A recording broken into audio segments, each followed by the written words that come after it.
There's something truly special about sitting down with a bunch of your friends, harnessing your collective imaginations and collaborating on telling a story together.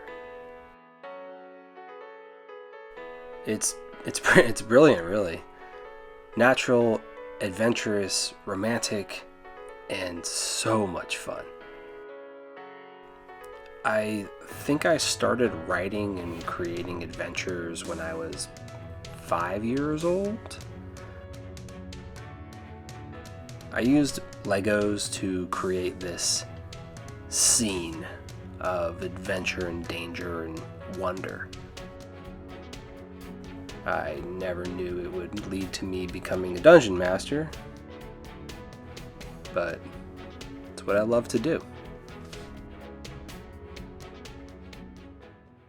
Greetings, my name is Jake House and welcome to my channel. Here you'll find videos of me crafting terrain, painting miniatures, and diving into anything really that's related to dice and dragons. If that sounds like your kind of content, click that subscribe button and ring the bell icon, and that way you can stay informed when I post new videos. Anyways, thank you for stopping by, and one more thing. The winds of time are ever moving, never ceasing, and always guiding you and your path.